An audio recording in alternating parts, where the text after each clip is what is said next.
شروع فیلم سالیانی بعد از یک حادثه بزرگه، زمانی که انسان به دنیا حکومت می‌کرد و نتیجه طغیان‌هاش سقوط شد. سقوطی که دلیلش به وجود آوردن یه ویروس بود، ویروسی که میمونا رو تبدیل می‌کرد به یه سری موجودات باهوش و از طرف دیگه انسان‌ها رو از عقل و گفتارشون محروم می‌کرد. میمونا متمدن شدن. میمونی به اسم سزار قهرمان و رهبر این اتفاق بزرگ توی دنیا بود. الان چندین نسل گذشته، میمونا توی جاهای مختلف تبدیل شدن به قبایل جداگونه و زندگی می‌کنن. سه تا از این میمونا کاراکترای داستان ما: اصل کاری نووا، سونا و آنایا. این سه تا از قبیله عقابند، قبیله‌ای که کارش جمع‌آوری و پرورش دادن عقاباست. یه سنتی توی این قبیله وجود داره، اینکه میمونای جوون وقتی به یه سن مشخص برسن باید برن و از لونه عقابا برای خودشون یه تخم بدوزن تا بعد از به دنیا اومدنش بزرگش بکنن و نگهش دارن، مثل مابقی میمونای قبیله. یه لونه پیدا کردن اما فقط 3 تا دونه تخم توی لونه است. طبق رسم باید همیشه یه تخم توی لونه باقی بمونه. سونا و آنیا تخما رو برمی‌دارن. حالا نووا باید برای خودش بگرده دنبال یه لونه دیگه. سه تا رفیق با هم دیگه میرن سراغ بالاترین بلندی جنگل، جایی که یه لونه عقابه، یعنی عقاب خورشید. نووا میره و میرسه به تخم عقاب، ولی لحظه آخر سر و کله عقاب خورشید سر میرسه. چیزی تا سقوط نووا و مرگش نمونده، ولی جون سالم به در میبره. حالا که هر کدوم برای مراسم فردا یه تخم عقاب کش رفتن، وقتی برگشتن به قبیله است اما یه چیز عجیب میبینن. یه اکو. میافتن دنبالش، میرسن به ورودی یه تونلی که اسمش ممنوع است، جایی که میمونا حق عبور ازش رو ندارن. سر چوبی پتو پیدا میکنن، یه پتویی که بوی اکو یا آدمیزاد میده. نووا پتو برمیداره و برمیگرده سمت قبیله. نووا پسر رئیس قبیله است و اسم باباش هم کوروه. نووا میره پیش پدرش و داستان اکویی که دیده و پتو رو براش تعریف میکنه. خیلی وقت بوده که کسی توی منطقه آدمیزاد ندیده بوده و واسه همین یه خورده باعث ترس میشه. کورو میپرسه کجا پیداش کردی؟ نووا میگه توی جنگل، کسی دور اطرافش نبود. کورو با بزرگای قبیله جلسه میذاره تا ببینه باید چی کار کرد. بعدش هم پتو رو میسپره دست یکی از اعضای قبیله تا بره توی جنگل و تحتوی داستانو در بیاره. نصف شب نووا از توی انبار غذا صدا میشنوه. میره ببینه که چه خبره. یه دختر بچه آدمیزاد نووا رو هول میده و از انبار فرار میکنه. هول دادن آدمیزاد باعث میشه تخم عقابی که نووا با کلی بدبختی گیر آورده بود بشکنه. فرصتی هم تا فردا صبح و اجرای مراسم نمونده. دوستاش به نووا میگن ایرادی نداره، تو پسر قبیله ای میتونه یه کاری برات بکنه. نووا میگه درسته، چون پسر رئیس قبیله هستم و زودتر یه تخم عقاب پیدا کنم. دوست ندارم باعث خجالت پدرم بشم. نصف شب اسبشو برمی‌داره تا قبل از طلوع خورشید یه تخم عقاب دیگر رو گیر بیاره. همینطور که توی تاریکی داره میره صدای درگیری رو میشنوه. وقتی نزدیک میشه چند تا جنازه میمون رو میبینه که براش آشنا نیستن. یه سری میمون که روی صورتاشون نقاب دارن، اما یه نفر هست که نووا میشناستش. اسمش برادره. برادر مجروح شده، کسی که پتو رو گرفته بود و رفته بود تا آدمیزاد رو پیدا بکنه. به نووا میگه دارن میان سمت قبیله، برگرد و خبر بده. قبل از اینکه نووا بتونه بپرسه که کی داره میاد، کجا داره میاد، برادر کشته میشه. نووا صدای پای یه سری اسبو میشنوه، واسه همین سری میره و پشت بوت‌ها قایم میشه تا ببینه داستان چیه و چه خبره. یه گروه از میمونای سواره که فرماندهشون هم یه گوریل گولاخیه به اسم سیلوا. وقتی دارن از اونجا رد میشن متوجه جنازه میمونا میشن. همه اونا سربازای همین سیلوا بودن. پتویی که همراه برادر بوده رو هم پیداش میکنن. انگاری از قبل سیلوا دنبال حساب این پتو میگشته. پس وقتی پتوش دست این میمونه، شاید خودش هم توی قبیله میمون باشه. میافتن دنبال اسبش تا راه قبیله و دهکدهشون رو پیدا بکنن. نووا که میبینه شرایط اینطوریه، سریع برمیگرده سمت قبیله و خانواده‌اش، اما دیر شده. سیلوا کل روستا رو با آتیش کشیده و میمونا رو هم داره اسیر میکنه. میمونای مهاجم یه شعاری رو مدام دارن تکرار میکنن و اونم اینه: برای سزار. نووا با بدبختی میره بالای ساختمون اصلی روستا، جایی که پدرش اونجاست. میره تا پدرش رو نجات بده. سیلوا رئیس میمونای مهاجم هم متوجهش میشه و میره سر وقت نووا و پدرش. سیلوا کورو رو میکشه و نووا رو هم از ساختمون پرت میکنه پایین. نووا از اون ارتفاع میفته پایین اما نمیمیره. فردا صبح وقتی به هوش میاد میبینه روستا خاکستر شده و خبری از دوستا و خانواده‌اش نیست. همه رو اسیر کردن و با خودشون بردن. نووا جنازه پدرش رو دفن میکنه و بهش قول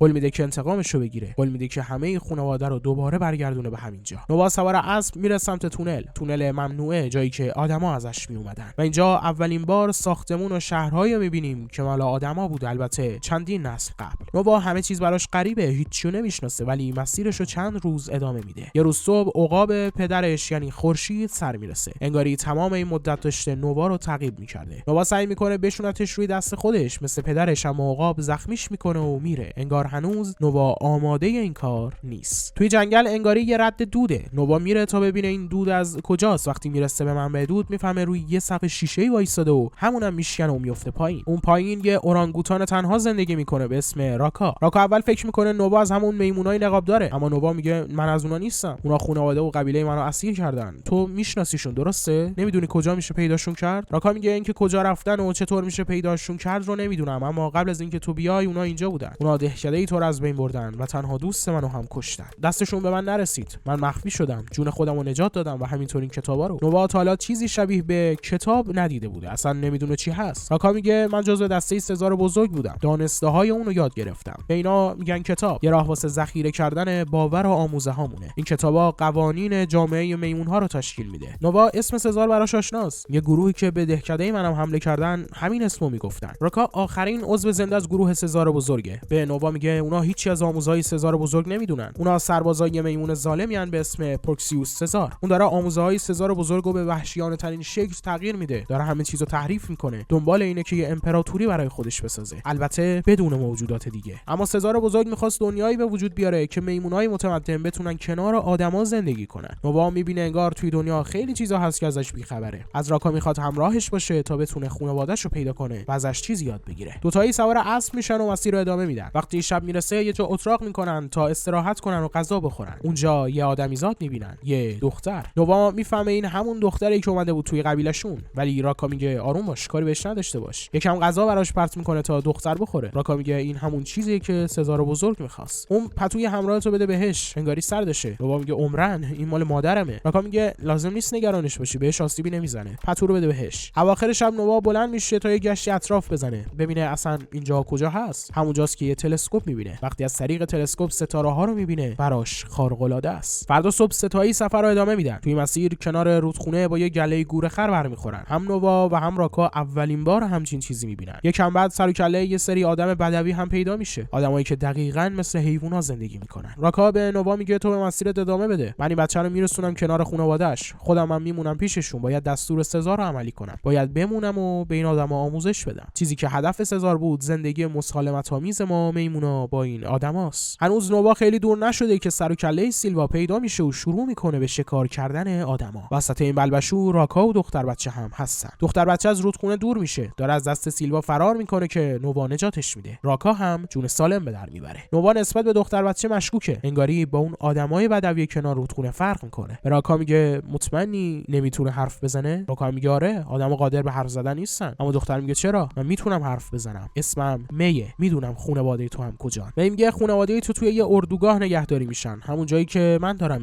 میرم دنبال هم نوعای بیشتری از خودم بگردم. میتونم بهت کمک بکنم تا اونجا برسونم، البته اگه بخوای. ستایی میرسن به یه رودخونه، روی رودخونه یه پل قدیمی که باید ازش رد بشن. نووا تردید داره واسه این کار، اما می بهش میگه تنها راه رسیدن به خانواده‌ات عبور از همین پله. وقتی به وسطای پل میرسن، سیلوا و نیروهاش که انگاری تعقیبشون میکردن سر میرسن. می و راکا میافتن توی آب. سرعت آب خیلی شدیده. جفتشون تلاش میکنن با نگه داشتن رشته‌های تور خودشون رو نجات بدن، اما سیلوا تناب راکا رو میبره و آب راکا رو با خودش میبره. نووا و می هم اسیر میشن. نووا و می رو میبرن به یه ساحل، یه کشتی بزرگ قدیمی که انگار مقر و همون پایگاهیه که می در موردش میگفت. همه این خانواده نووا اونجان، مادرش، سونا، آنایا، همه زنده و اسیر دست پروکسیوس سزار. می رو از نووا جدا میکنن و میبرن توی یه اتاق. اونجا یه آدمیزاد دیگه هم هست، یه پیرمردی به اسم تارواتان خوندن بلده، واسه پروکسیوس داستان میگه، عاشق داستانای روم باستانه. باور تارواتان اینه که سلطه بشر تموم شده، با اینکه میمونها قدرتمندترین نژاد دنیا هم هستن، انگاری کنار اومده. همین موقع پروکسیوس میره بین میمونا، یه جورایی مردم امپراتوری که ساخته. کنار این امپراتوری یه در بزرگ مهرموم شده است. الان چندین ماهه که سزار میخواد بازش کنه، با باروتای بدوی که دارن با زور زدن، اما کار از پیش نمیره. چیزی که پشت این دره آخرین فناوریایی که آدما تونستن پنهانشون کنن قبل از بین رفتنشون. پنهان کردن تا دست میمونها نیفته و اگه پروکسیوس بهشون دست پیدا کنه تمام بشریات رو نابود میکنه. اون موقع دیگه هیچ امیدی به برگشتن آدما هم نمیشه داشت. امروز هم زور زدناشون بیفایده است و خوشبختانه درباز نمیشه. پروکسیموس نووا و می آورده توی اتاق خودش. به نووا از دروازه و چیزایی که پشتش هست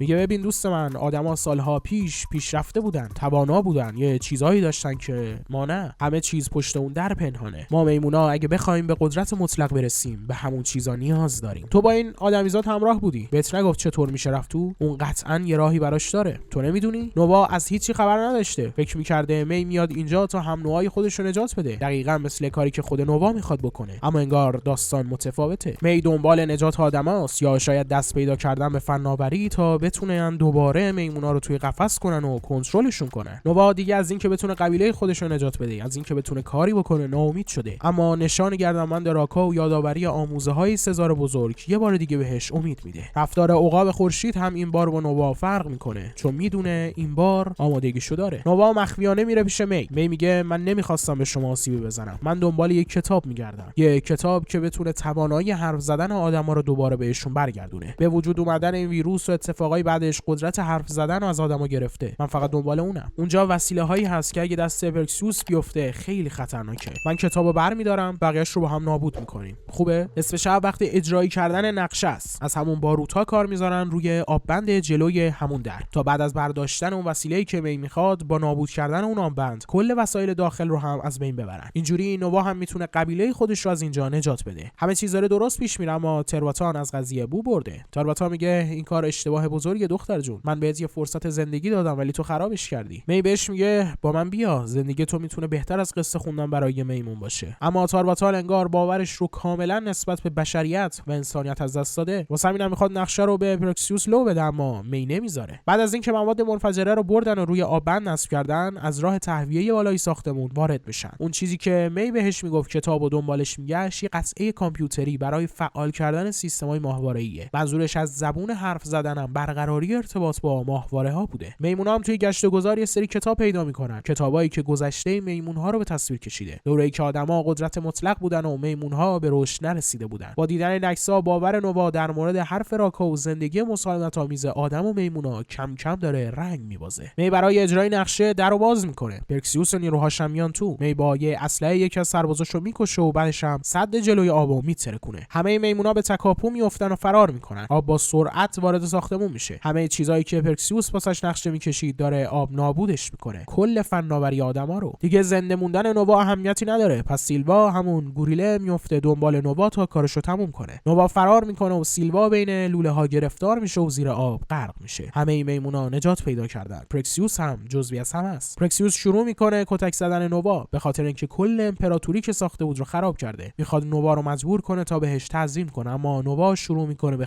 خوندن سرود قبیله عقاب‌ها. با صدای نووا و بقیه مردم قبیله، عقابای دستی شده میمونا سر میرسن و حمله میکنن به پرکسیوس. از بالای صخره پرتش میکنن پایین و کشته میشه. نووا قبیله‌شو برگردونده به جنگل تا روستای خودش رو دوباره از نو بسازه. چند وقتی میگذره که می سر کلش پیدا میشه. نووا بهش میگه به شما آدما تردید دارم. من طرفدار اون چیزی هم که سزار بزرگ میگفت. ما میتونیم کنار هم باشیم، اما انگار شما آدما دوست دارید ما رو دوباره پشت میله ببینید. می از این میترسه که نووا بخواد بهش آسیبی بزنه، برای همین اسلحه به دست آماده دفاع از خودشه. نووا میگه اما من بازم میخوام بهت اعتماد کنم به خاطر راکا. این گردنبند یه نشونه از حسن نیت من نسبت به شما آدماست، برای روزی که بتونیم کنار هم زندگی کنیم بدون آسیب زدن به هم. می قطعه کامپیوتریون میرسونه به یه زنی به نام کورینا. کورینا رئیس یه گروه از انسان‌های بازمانده است، تنها گروه از آدمایی که انگار هنوز متمدن و دارای علم باقی موندن. کورینا و تیمش ماهواره‌ها رو بازسازی کردن تا ببینن میتونن با آدم‌های دیگه توی جاهای دیگه‌ای از دنیا ارتباط بگیرن یا نه، آدمایی مثل خودشون که هنوز متمدن باشن. سکانس آخر نووا برگشته سراغ تلسکوپ. چیزی که توی مغزش میگذره آینده‌ایه که بتونه کنار انسان‌ها بیشتر یاد بگیره و بیشتر بدونه.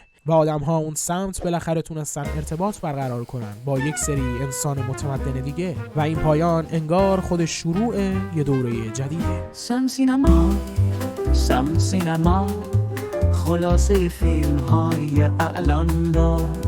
سم سینما بهترین کانال خلاصه فیلم دنیا.